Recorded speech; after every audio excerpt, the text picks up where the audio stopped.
Welcome to Crossdressing Stories. Here, we share personal stories, celebrate self-expression.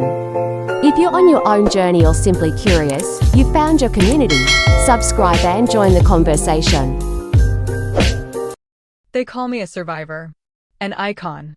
They see the woman I am today, calm, successful, a voice for the voiceless, and they applaud the story of my becoming. They love the tale of the quiet, confused boy who bloomed into the woman he was always meant to be. It's a beautiful narrative, clean and inspiring. And at the heart of that story is my mother, the sainted hero who saw my true soul and moved heaven and earth to set it free. That's the story they bought, the one she sold. But my mother was not a saint. She was an architect, a visionary of the most terrifying kind. And I was not a soul to be freed. I was a project to be perfected. My life has been a masterpiece of her design, every wall and window placed with meticulous, loving precision. The question that haunts me, the one that whispers in the quiet moments before sleep, is simple. After a lifetime spent following her blueprint, is there any part of me left that is actually my own? The truth didn't come to me all at once. It was a slow, creeping dread that began with a single, unlabeled bottle of pills on a quiet afternoon. It began the day I looked at my mother's gentle, loving face and realized her love wasn't a shield. It was a scalpel. The school nurse had the kind of smile that didn't reach her eyes. It was a smile designed to placate, to soothe, while her gaze cataloged every part of me that was wrong.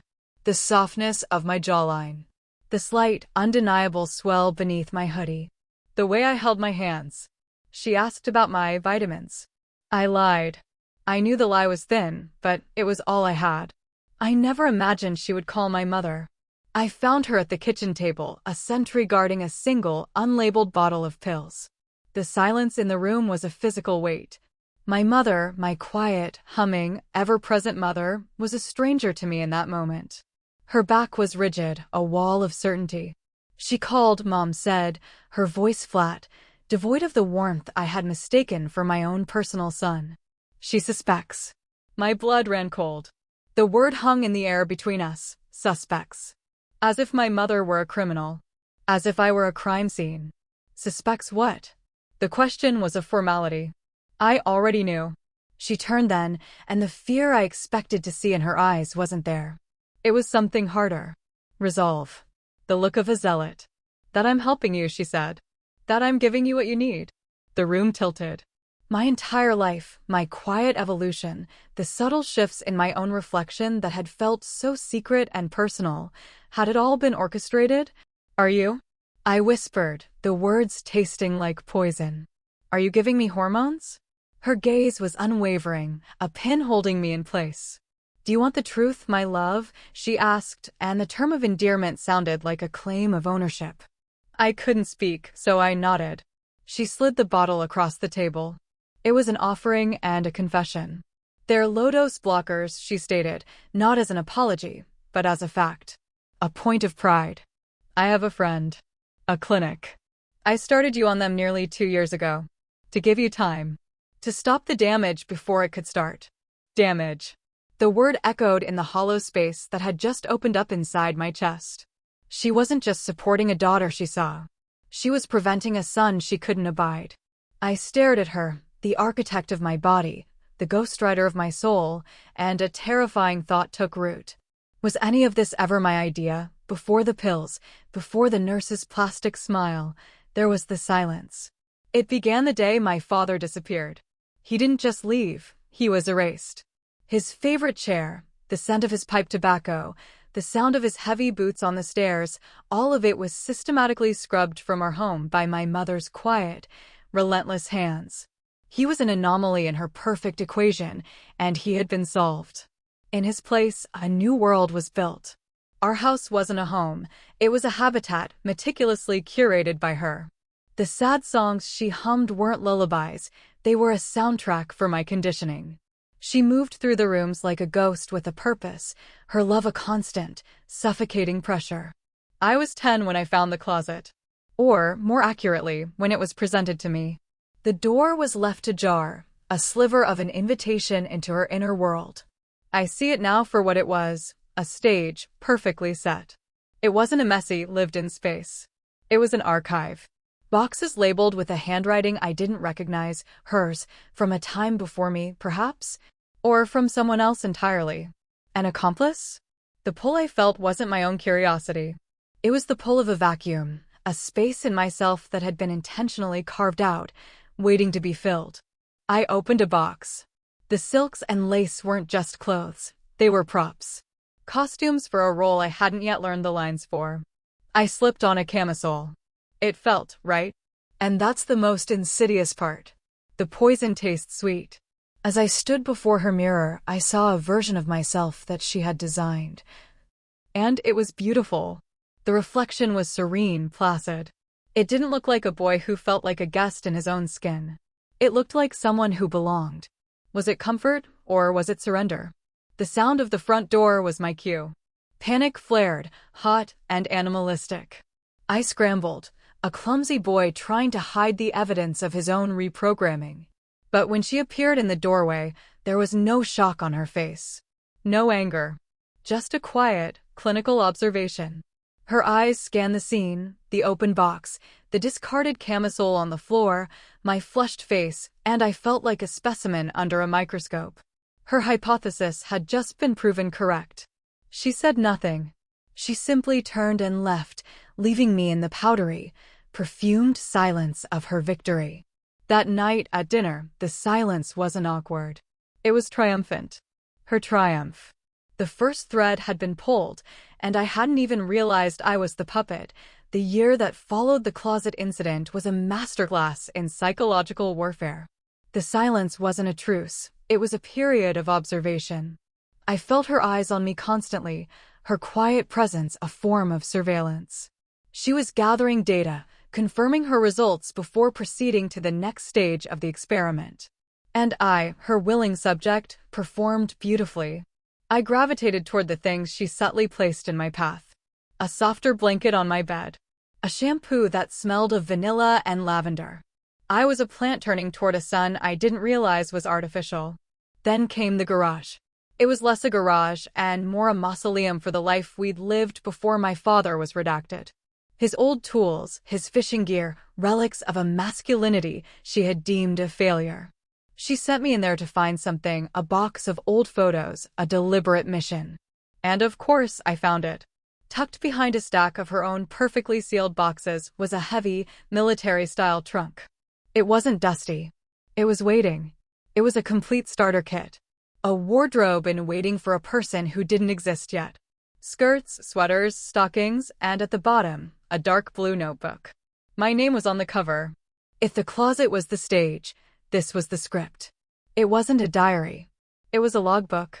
Page after page of observations written in her neat, detached cursive. Subject L, shows aversion to coarse fabrics, denim, corduroy. Physical contact elicits negative response.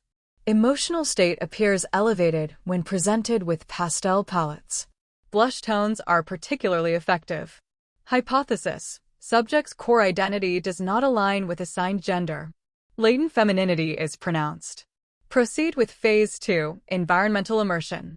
My blood turned to ice. This wasn't a mother trying to understand her child. This was a scientist documenting an experiment.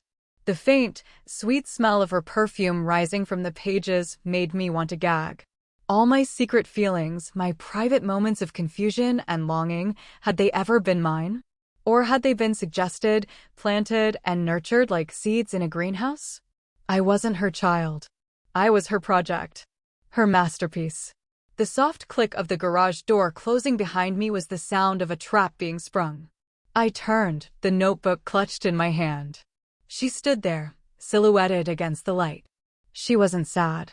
She wasn't angry. She looked satisfied. As if I had just passed a critical test. You were never supposed to find that, she said, her voice calm, a surgeon explaining a procedure.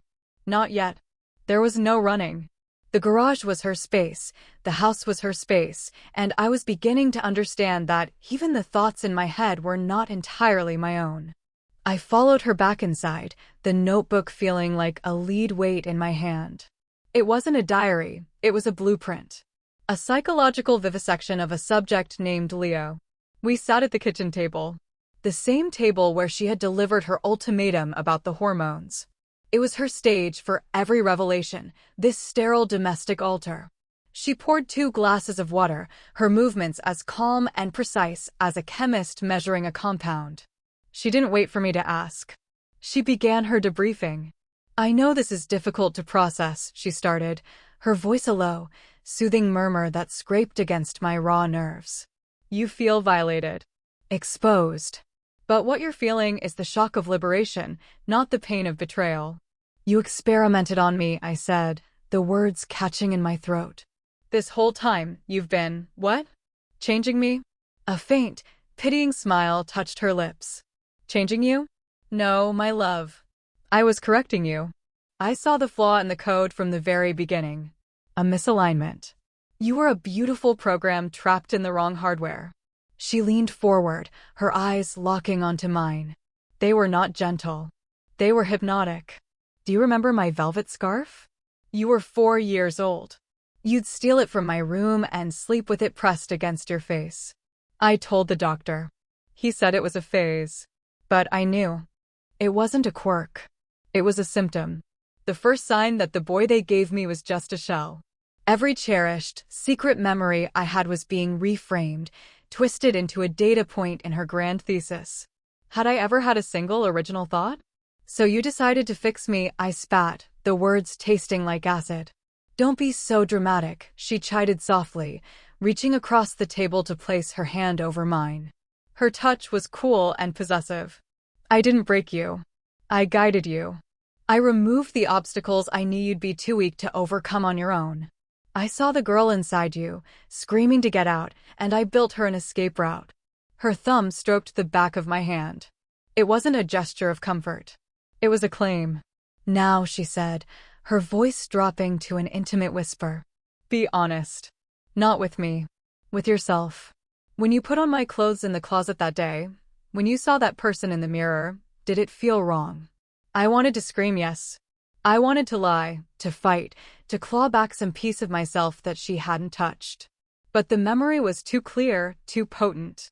The feeling of rightness. The sudden, shocking peace in my own reflection. The silence was my answer. I couldn't deny her data.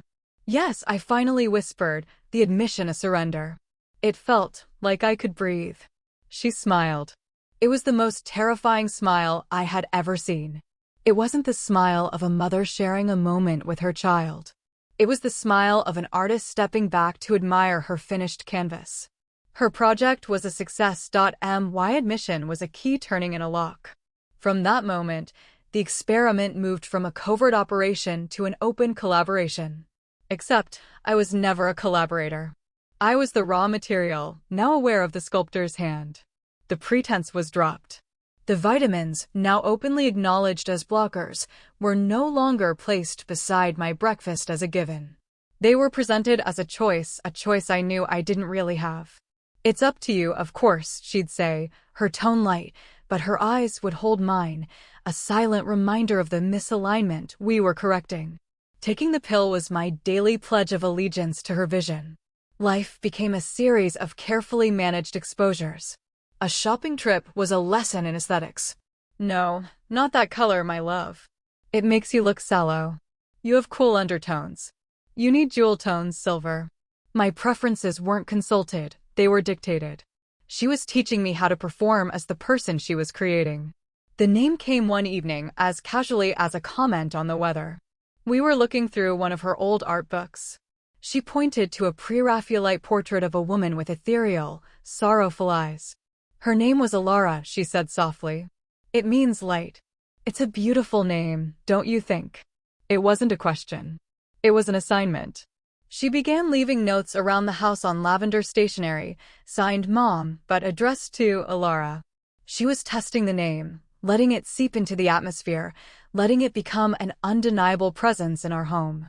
When I used it to sign a piece of my own art, a flicker of triumph in her eyes told me I had passed another test.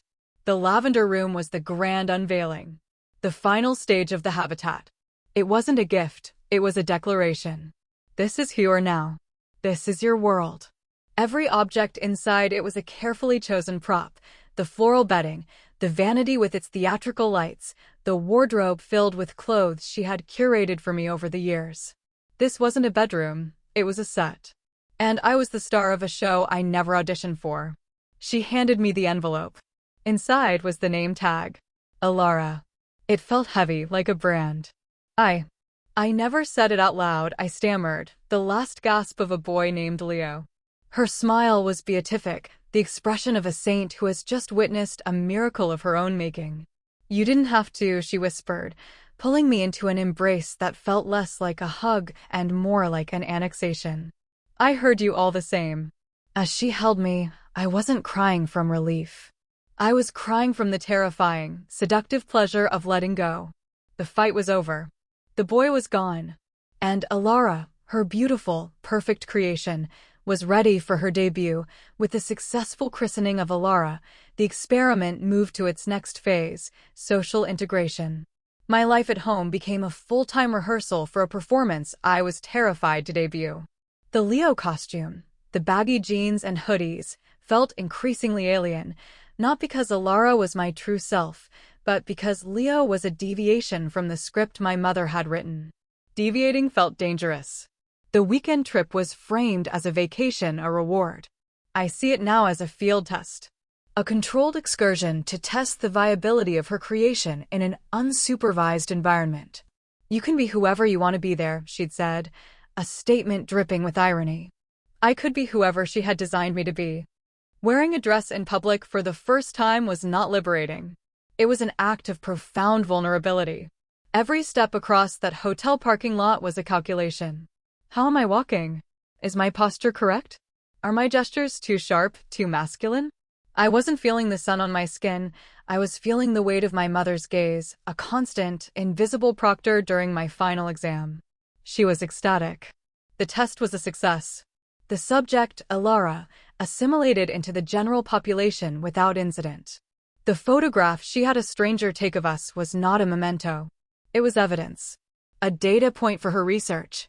Posting it to a secret Facebook account was the equivalent of publishing a preliminary finding in a closed journal. Project Alara, Phase 3 successful.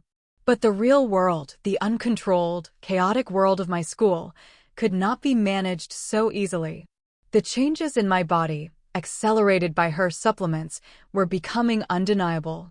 They were flaws in the Leo costume, seams splitting, revealing the artifice underneath. The whispers in the locker room were the first sign of a system failure.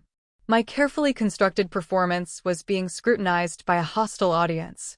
They saw the curve of my chest, the softness of my hips, and they weren't seeing a girl struggling to emerge. They were seeing a boy who was wrong. A freak. The summons to the nurse's office was inevitable. Her questions were a breach of protocol, an unsanctioned inquiry into my mother's experiment. I lied, the automatic response of a subject trained to protect the integrity of the study. But the lie was weak, pathetic. I had failed. I had allowed an outsider to contaminate the project. When I got home and saw her at the kitchen table, the unlabeled bottle a stark accusation between us, I wasn't afraid of being in trouble. I was terrified of her disappointment. I had failed my creator. And in her eyes, I saw not the fear of a mother about to be exposed, but the cold fury of a scientist whose life's work was suddenly at risk. The boy who saw me through the window was an unforeseen complication, an uncontrolled variable. The vandalism, the slurs, the social crucifixion that followed, it was all a catastrophic system crash. My carefully constructed double life, the Leo performance, had been rendered obsolete. I came home broken, not by the cruelty of my classmates, but by the shame of my failure. I had allowed the project to be compromised. I had exposed her and myself to the hostile outside world. The tears were an admission of my inadequacy. But my mother, she did not see failure. She saw an opportunity. "I'm calling the school," she said, and the steel in her voice was not that of a protective mother. It was the calculated resolve of a strategist shifting tactics. "No, don't," I pleaded.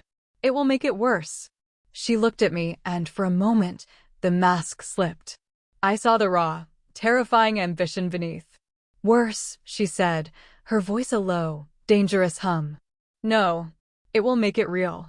She wasn't defending her child. She was legitimizing her creation. My pain was not a tragedy to be soothed, it was a tool to be wielded. My suffering was the catalyst she needed to force the world to acknowledge Alara. On the phone with the principal, she was a master manipulator, weaving a narrative of a brave, struggling child against a cruel, ignorant system. She threatened legal action not to protect me, but to force their hand, to make them a participant in her experiment. The school assembly was her idea. She presented it to me as a moment of empowerment, a chance to speak my truth. It was a lie. It was a product launch. After weeks of private rehearsals, of her coaching my inflections, editing my words, crafting my narrative, I was no longer a person. I was a message. Walking onto that stage, I felt a profound sense of dissociation. The trembling boy, Leo, was a ghost in the machine. The girl, Alara, was a carefully programmed persona about to deliver her keynote address. I looked out at the faces, and they weren't my peers. They were a focus group. "My name is Alara," I said, the words she had written for me flowing out, perfectly modulated. "I'm not confused. I'm not pretending." The silence that followed was not awe. It was confusion. And then the applause started, a scattered, hesitant, then growing wave of social conformity. They were clapping for the story. They were clapping for the performance. My mother stood at the back of the auditorium. She wasn't clapping. She was watching, her arms crossed, a small, triumphant smile on her face. Her prototype had just received a standing ovation. The public test had been a resounding success. Alara was no longer a secret. She was a public fact, validated and approved.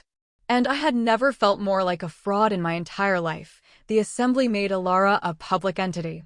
My mother's project now had social validation, a fact that insulated her from scrutiny and cemented my new identity.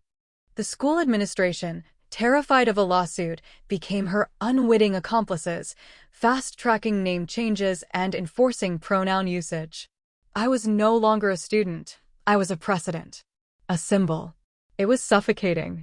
Just as the world was being rearranged to accommodate Alara, a specter from the world before, the world of Leo, materialized.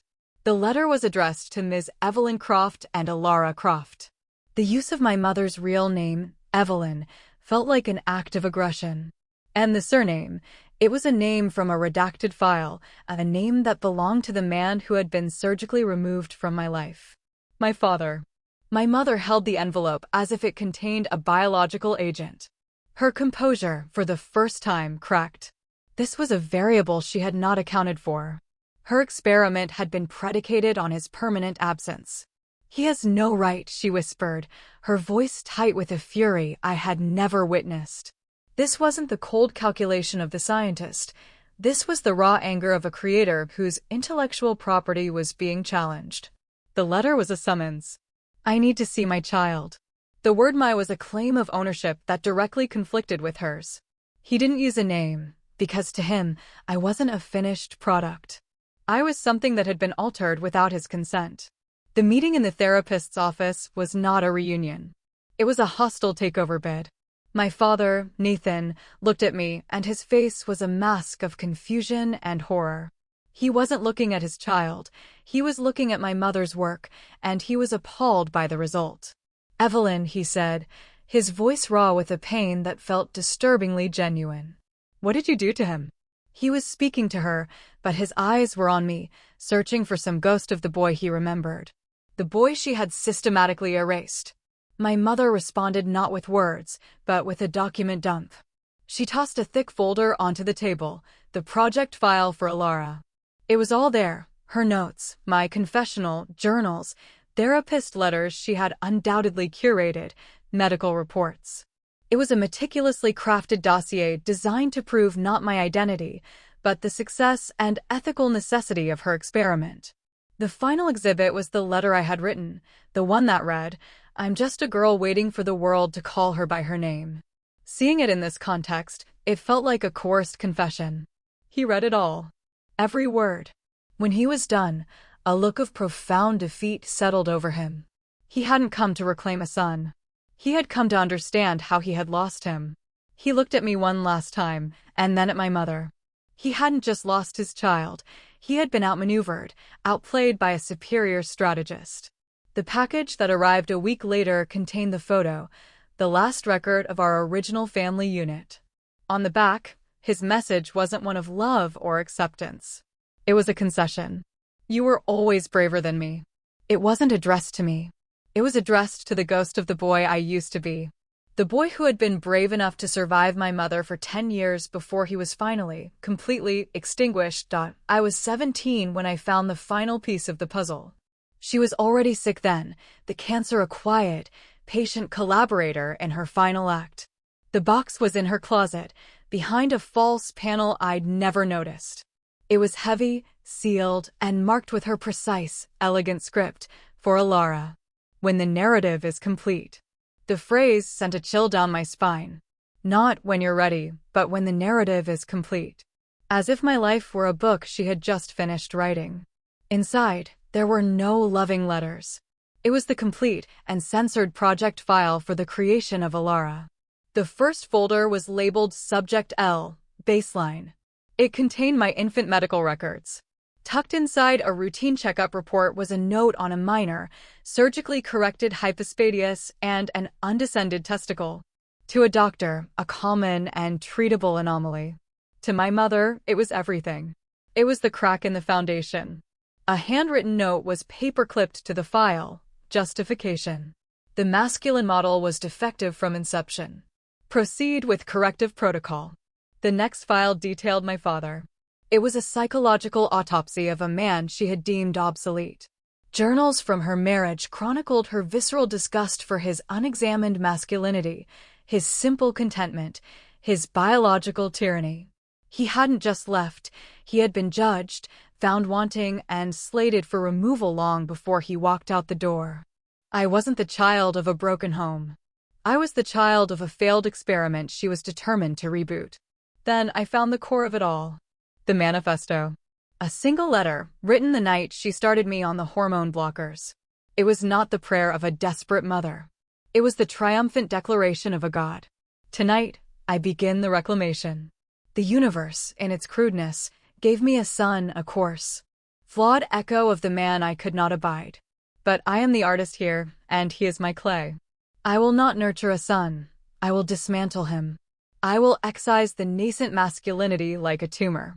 I will chemically and psychologically carve away the flawed material until all that remains is the masterpiece I envision. She will be my legacy. She will be my proof that a will like mine can overcome the errors of nature. I will not raise their son. I will build my daughter. The air in my lungs turned to glass. Every memory, every feeling, every choice I thought I had made was a lie. I wasn't a girl who had found herself.